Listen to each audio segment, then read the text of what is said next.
महादेवी मैं अभी आपको औषधि देती हूँ।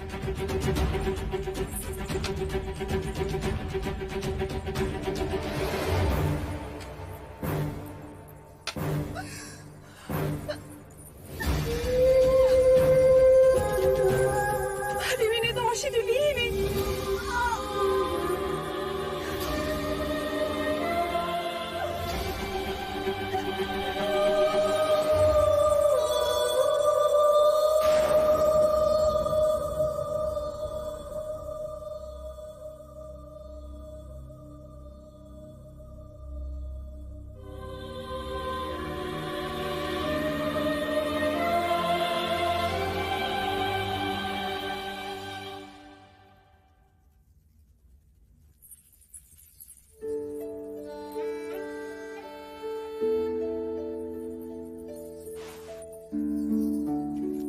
आपके गर्भपात का समाचार सुनकर बहुत पीड़ा पहुंची है मुझे।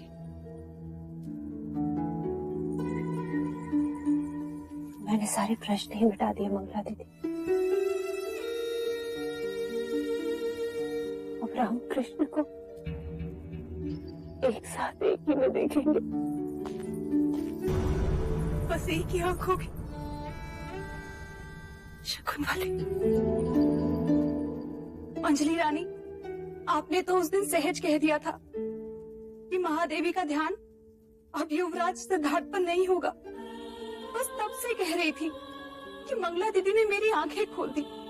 वैद्य सुसैन ने औषधि दी थी, नहीं ली, और उसी समय उन्होंने संकल्प किया कि जब तक युवराज सिद्धार्थ अपनी शिक्षा पूर्ण नहीं कर लेते, महादेवी की अपनी कोई संतान नहीं होगी।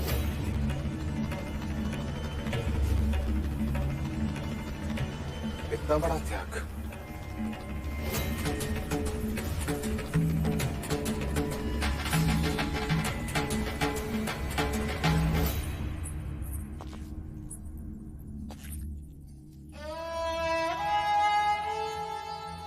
सिद्धार्थ बैरागी ना बने,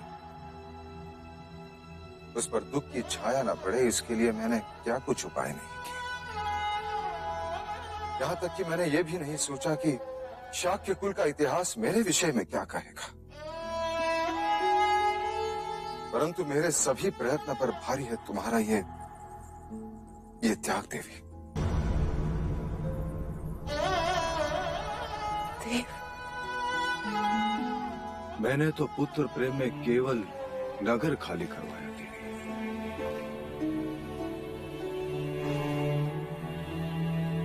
परंतु तुमने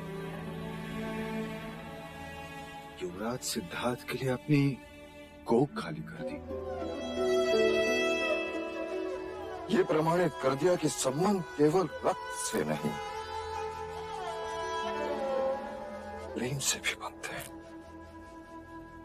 तुम्हारे जैसे मां का दृष्टांत कदाचित ही आने वाले इतिहास में कोई होगा। तुम्हारी इस भीष्म प्रतिज्ञा पर मैं नतमस्तक हो देवी।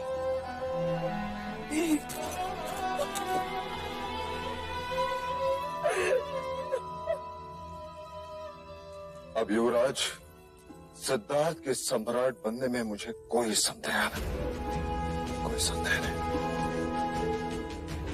कौशिका। जी महाराज। राजा अमितोदन को कहो कि मैं अब भी सभी गुरुजनों को मिलना चाहता हूं। जी।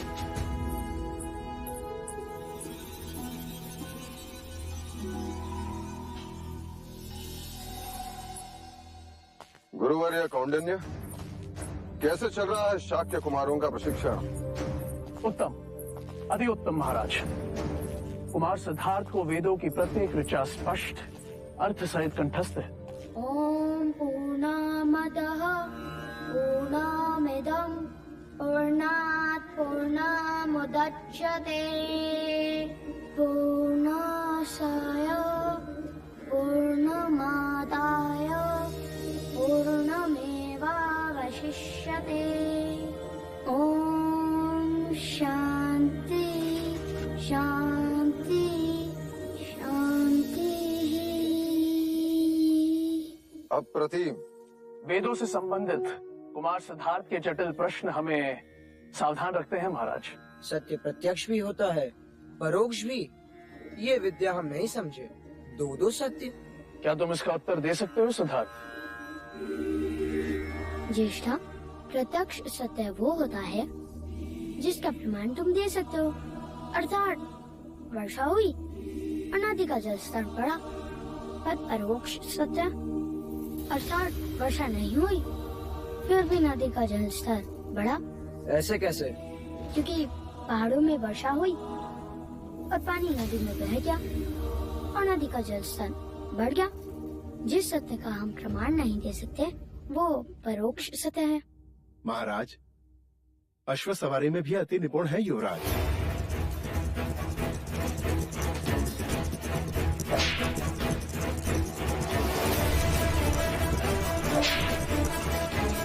अश्व से मित्रता करना, उसके प्रत्येक संकेत को परखना, उसे थकाए बिना उस पर सवारी करना।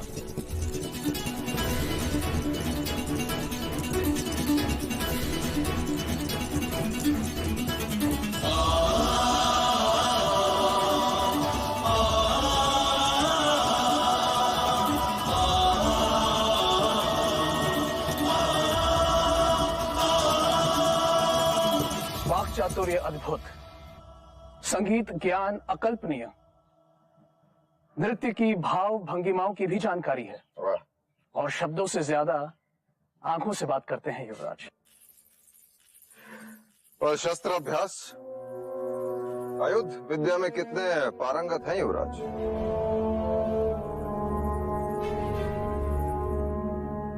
क्या हुआ अनुज?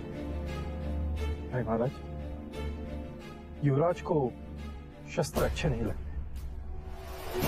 शस्त्र अच्छे नहीं लगते? एक क्षत्रिय को शस्त्र अच्छे नहीं लगते? इसका अर्थ ये नहीं है महाराज कि युवराज को शस्त्र चलाना नहीं आता, परंतु हाँ, शस्त्रों का उपयोग करना उन्हें अच्छा नहीं लगता। हाँ महाराज, केवल यही एक दोष है युवराज में। दोष युवराज में नहीं, दोष आप में है गुरुवर्य। मैंने आपको आदेश दिया था कि युवराज को ऐसा योद्धा बनाओ इस संपूर्ण भारतवर्ष की योद्धा उसके समक्ष नतमस्तक हो। अवश्य ऐसा ही होगा महाराज। मिट्टी में छुपे लोहे से तलवार बनने में समय तो लगता ही है, पर हमें धैर्य रखना होगा।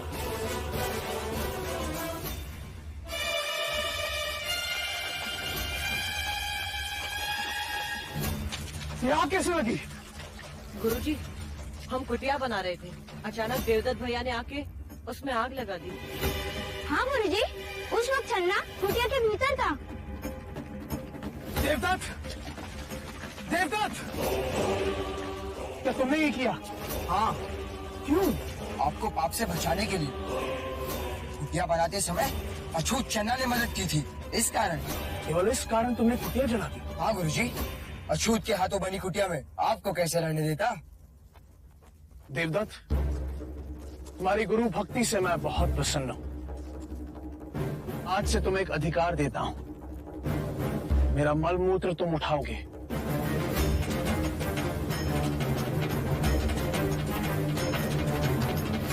आचार्य, ये क्या कह रहे हैं आप? देवदत्त, क्या मैंने ये शिक्षा दी है तुम्हें? चन्ना साथी पुत्र है, अछूत है। वारण कर्म से होता है, जन्म से नहीं देवदत्त। आचार्य कौंडिन्य, आप ब्राह्मणों के विरुद्ध बात कर रहे हैं। मैं नीति के अनुसार बोल रहा हूँ आचार्य। न ब्राह्मण श्रेष्ठ है, न क्षत्रिय, न वैश्य, न शूद्र। सभी एक ही रचना के विभिन्न भाग हैं। ब्रह्मा के शीश से ब्राह्मण पैदा हुए, तो कंधे से क्षत्रिय, उदर से वैश्य और पैरों से शूद्र।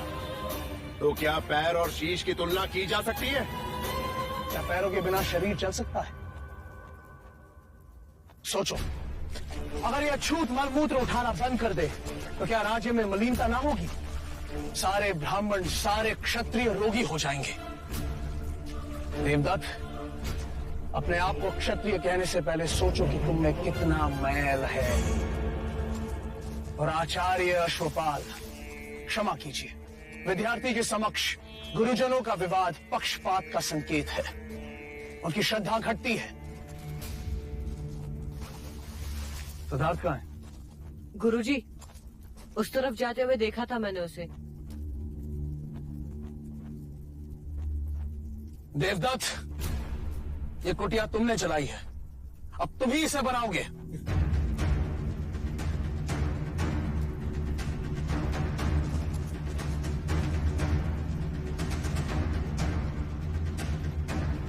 पक्षपात तो अब होगा आचार्य कौंडिन्य।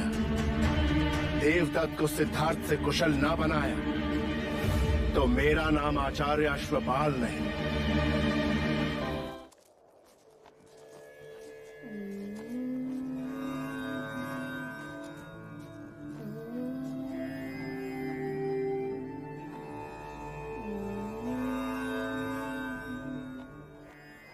सिद्धार्थ, तुम यहाँ क्यों चले आए? आप ही की तो सीख है आचार्य। क्रोध अग्नि स्वरूपा है और ध्यान जल स्वरूपा। क्रोध नष्ट करता है और ध्यान श्रेष्ठता बढ़ाता है। यदि मैं वहाँ होता तो ज्येष्ठा पर क्रोध कर बैठता, इसलिए यहाँ चला आया। सच कहा तुमने। आज मैं भी तुम्हारे साथ ध्यान में बैठना चाहता हूँ।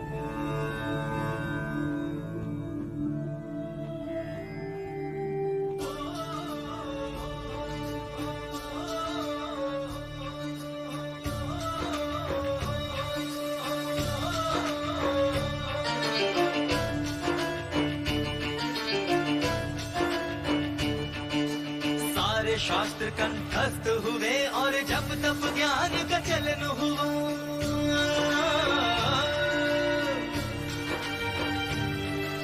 छोटे से बड़े, बड़े से छोटे, बिंदु सिंधु का मिलन हुआ।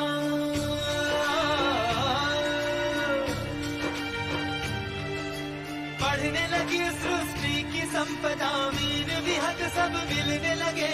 चारों दिशाएं खिली खिली सी, जीव से जीवन बढ़ने लगे, जीव से जीवन बढ़ने लगे।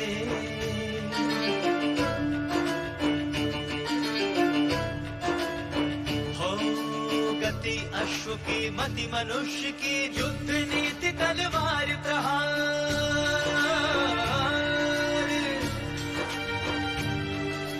वार शब्द का ज्ञान हो गया, बन गए सुख दुख जीत हार।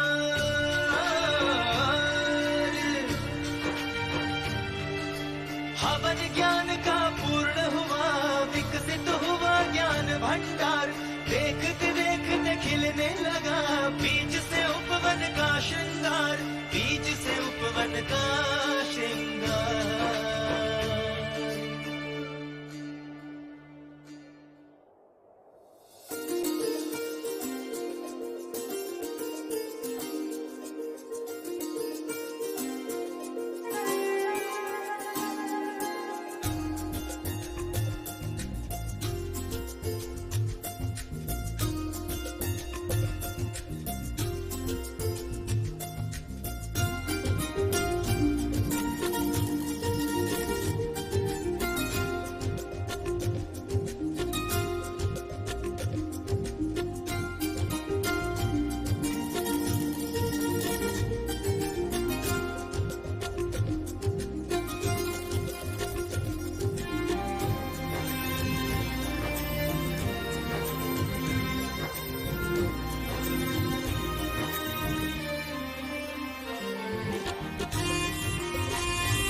जंगल है, इन्हें बोओगी तो सारा देवता पुष्प से खिल जाएगा। देखो सिद्धार्थ, तुम्हारे दिए हुए बीजों से पूरा वन खिल गया है। मैं आ रही हूँ कपिलवस्तु के कुमारों की परीक्षा देखने।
क्या सोच रही?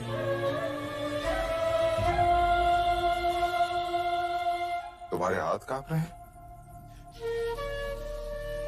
हाँ देव, इस समय मेरा हृदय गगन ढोल से भी अधिक आंदोलित हो रहा है। जिज्ञासा तो सभी को है महादेवी। जिज्ञासा नहीं देव, भय। भय? क्यों?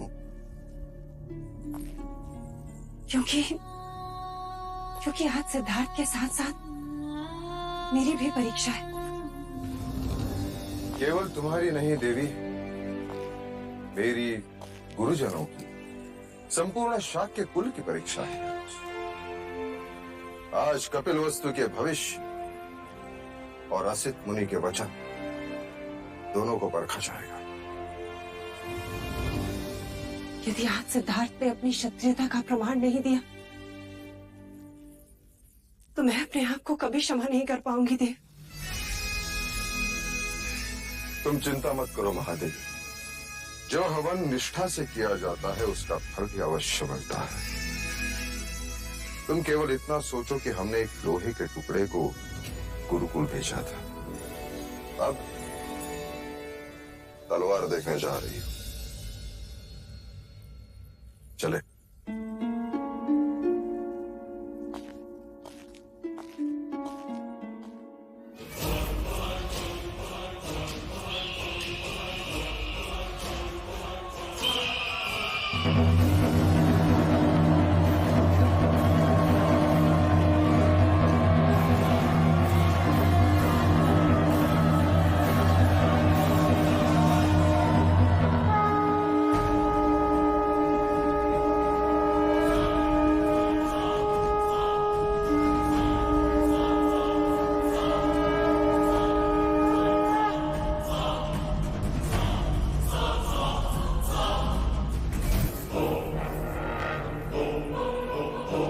अवसर है राजा देवदत्त, तेरी तलवार पूरी तरह से सिद्धार्थ पर भारी है, समाप्त कर दो उसे। ना रहे बांस, ना बजे बांसुरी। ना रहेगा सिद्धार्थ, ना होगा उत्तराधिकारी। राजगद्दी पर अपना अधिकार सिद्ध कर दो। गुरु अश्वपाल ने कहा है, प्रथम परीक्षा तुम्हारी ही होगी सिद्धार्थ समक्ष।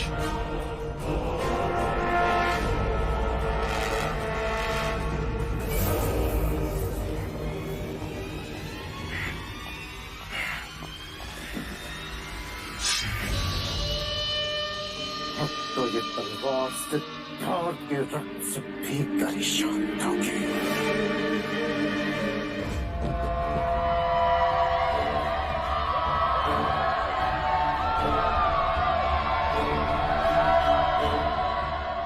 आज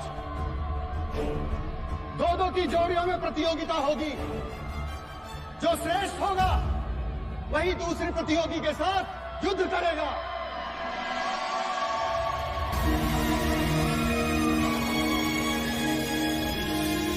प्रथम चरण की प्रतियोगिता आरंभ की जाए।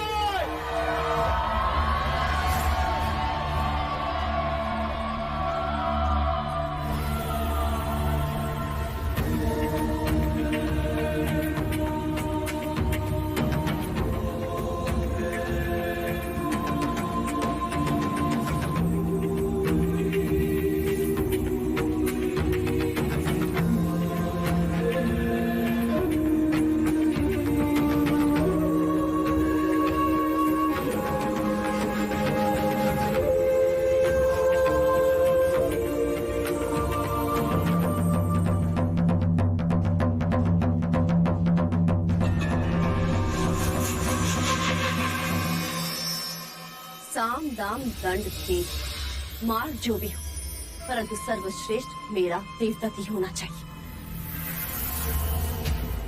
नहीं तो अश्व के पैरों में तुम्हारा मस्तक होगा अश्वपाल। आप निश्चिंत रहे मंजली रानी, देवदत्त ही सर्वश्रेष्ठ होगा। उनकी विजय से ही तो मैं भी कौंडिन्य के सामने सर्वश्रेष्ठ बन पाऊंगा।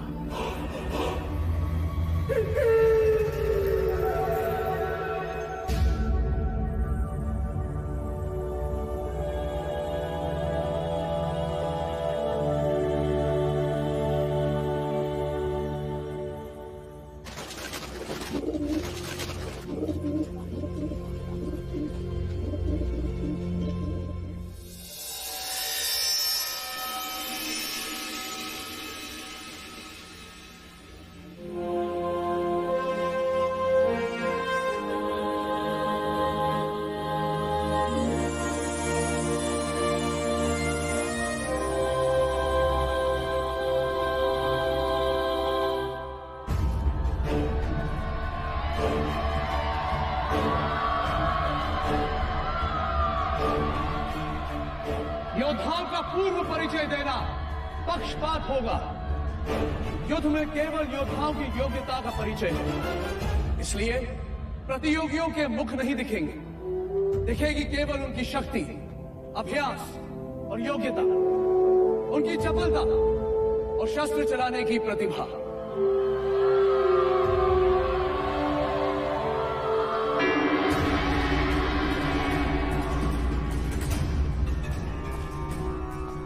अपने शत्रु को समाप्त करने की तैयारी कर लो देवदत्त। राजगद्दी और तुम्हारे बीच केवल एक तलवार जितनी दूरी है।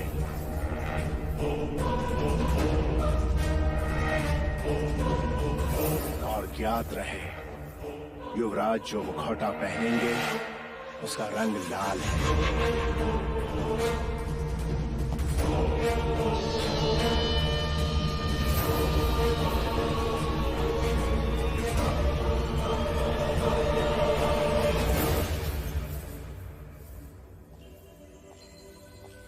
सिद्धार्थ, ये मुखौटा तुम्हारे लिए।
कुमार देवदत्त का हर प्रहार युवराज पर भारी है आचार्य कौंडिन्य।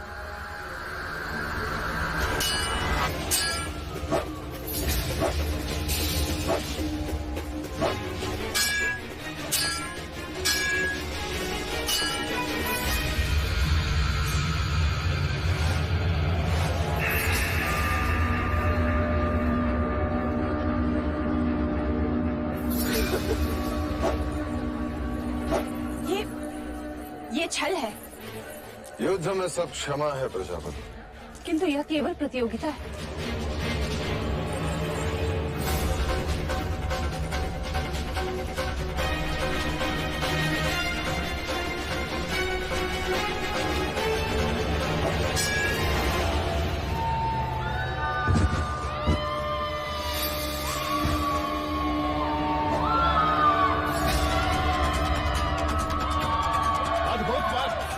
तुम्हारी स्फूर्ति अद्भुत है।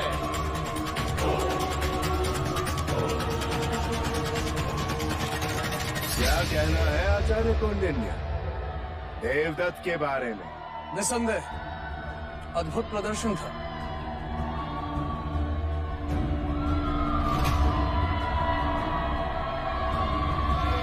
राजगद्दी और तुम्हारे बीच केवल एक तलवार जितनी दूरी है। युवराज जो मुखौटा पहनेंगे उसका रंग लाल है।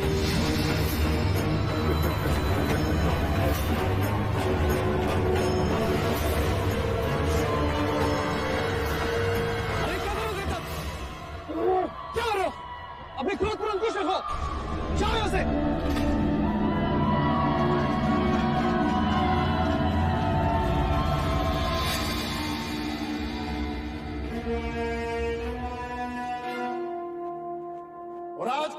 प्रथम प्रतियोगिता के विजेता है युवराज सिद्धार्थ।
युवराज दिखाई नहीं दे रहे।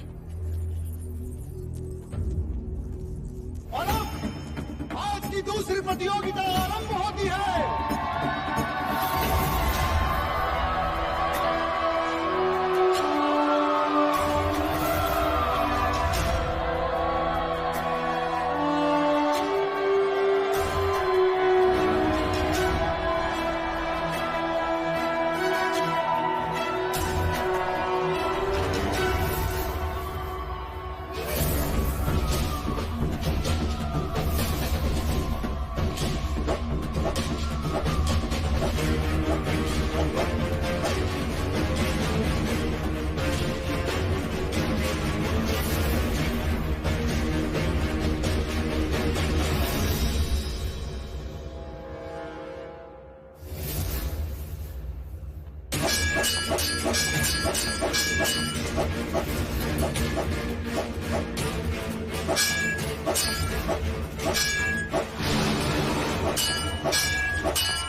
ये प्रहार क्यों नहीं कर रहा? शत्रु को भगाना ये भी युद्ध की एक नीति है राजन।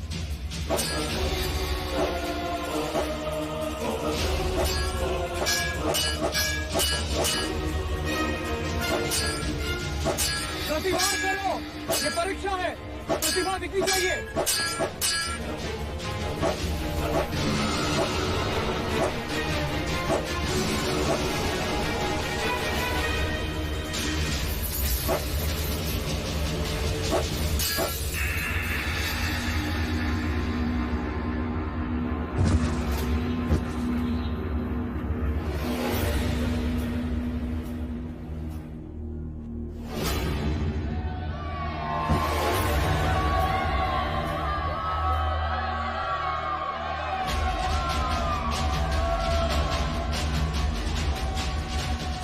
कदाचित महानाम भी जीत गए थे तब। अब कोई अंतर नहीं पड़ता कि किसकी जीत हुई और किसकी हार। सिद्धार्थ की पराजय हुई, यही हमारी सबसे बड़ी विजय है। पता नहीं महाराज को जब ये मालूम होगा तो क्या होगा। सिद्धार्थ। और आज के एक और विजेता है युवराज सिद्धार्थ गौतम।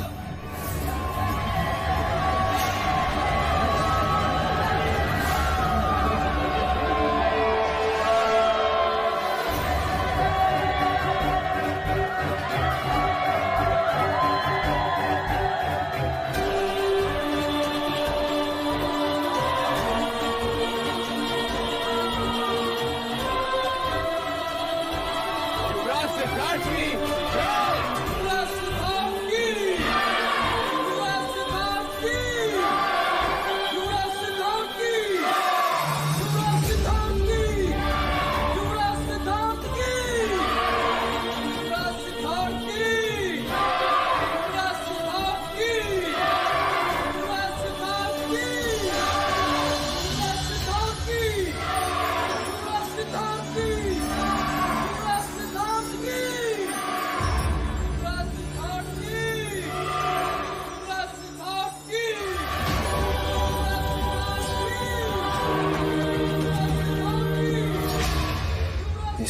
मतलब वो लाल मुखौटे में सिद्धार्थ नहीं था? कपट हुआ हमारे साथ।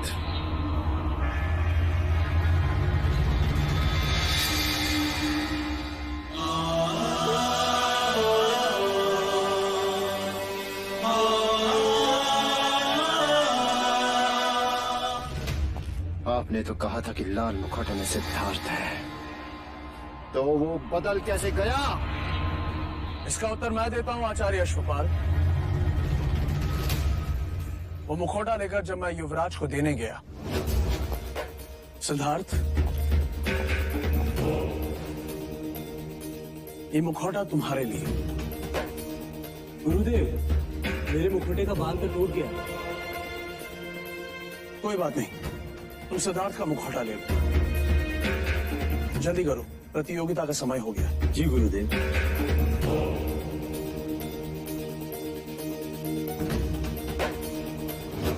गुरु के लिए प्रत्येक शिष्य समान होना चाहिए। आचार्य अश्वपाल, कुमार देवदत्त के लिए आपका पक्षपात अच्छा नहीं। उस मुखौटे ने आपका मुखौटा उतार दिया है।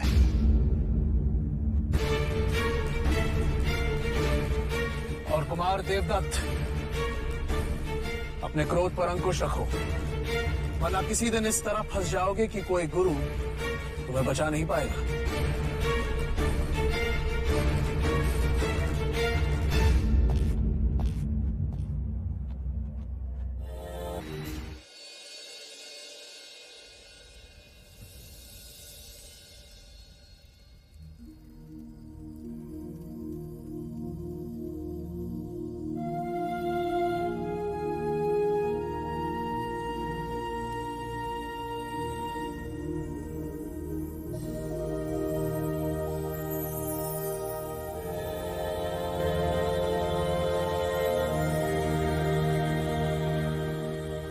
जिस तरह ग्रह से ब्रह्मांड का, हस्तरेखा से भविष्य का ज्ञान होता है, उसी तरह शरीर के इन बिंदुओं से शरीर की भीतरी परिस्थिति का संबंध होता है।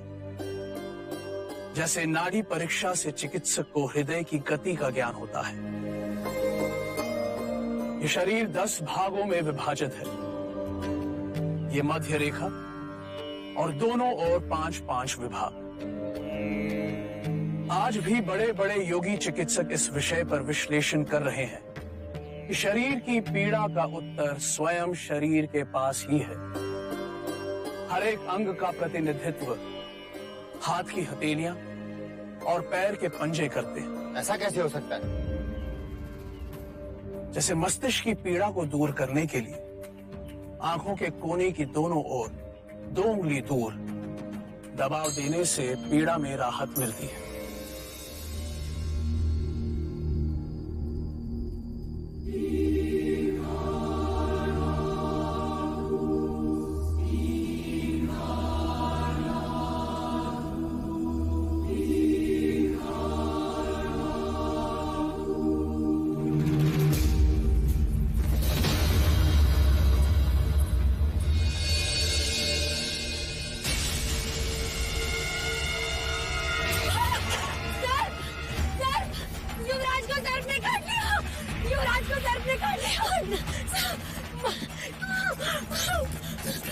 महाराज, युवराज को सर्प ने काट लिया।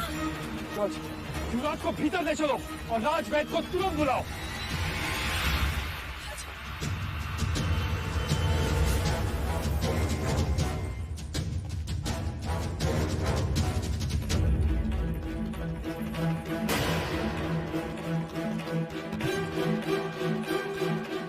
वैदराज, युवराज को सर्प ने काटा है, मैंने देखा। परंतु इनके शरीर पर सर्पदंश का तो कोई निशान नहीं है। तो फिर सर्प देखकर डर गए होंगे युवराज, तभी तो बेइज्जत हो गए। मेरे कहने का अर्थ है बड़े कोमल प्रकृति के हैं हमारे युवराज, है ना? बेसुध होने का कोई कारण नहीं है, कदाचित थकावट होगी।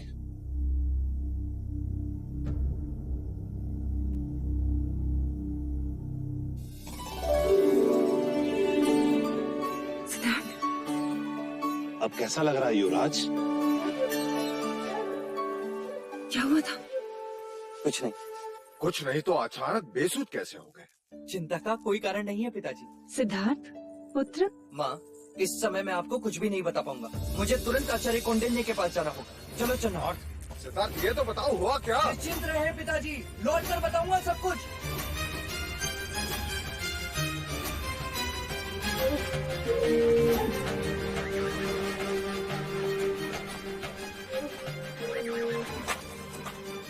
गुरुदेव प्रणाम। गुरुदेव, मैंने मनुष्य शरीर के बारे में एक बात खोज ली कि शरीर के कुछ बिंदु दबाने से मनुष्य बेसुध हो सकता है। क्या? जी गुरुदेव, देखिए।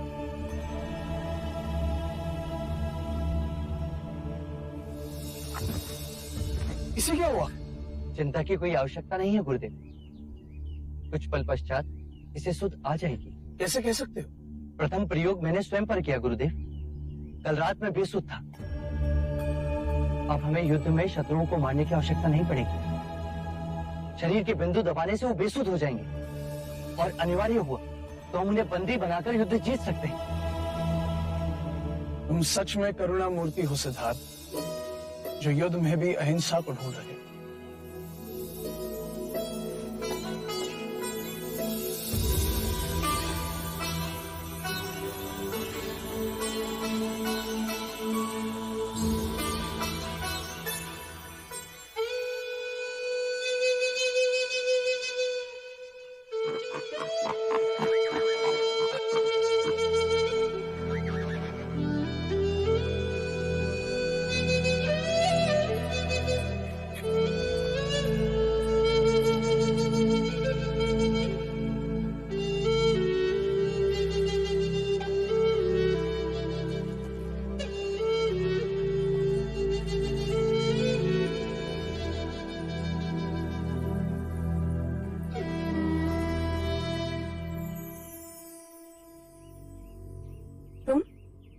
तुम कब आए? जब आप बांसुरी वादन में लीन थी। माँ, मैंने बहुत बार देखा है, जब भी आप आनंदित होती हैं या निराश होती हैं या जब स्वयं को अकेला पाती हैं, तो आप इस पेड़ के नीचे आके बैठ जाती हैं। आप क्यों बैठती हैं माँ? इस पेड़ में ऐसा क्या है? ये माया है, मेरी बड़ी बहन। इस पेड़ का नाम मैंने माया रखा है। इस पेड़ के साथ मेरी बहन जुड़ी है। ये परिवार का एक सदस्य है, बड़ों की तरह हमें छाया प्रदान करता है, ये जीवन भी देता है, पक्षियों के सुर में संगीत सुनाता है, मानो हमारा ख्याल रख रहा हो। जगमग है जिससे जग सारा, सत्य कथा पुरुषार्थ कथा।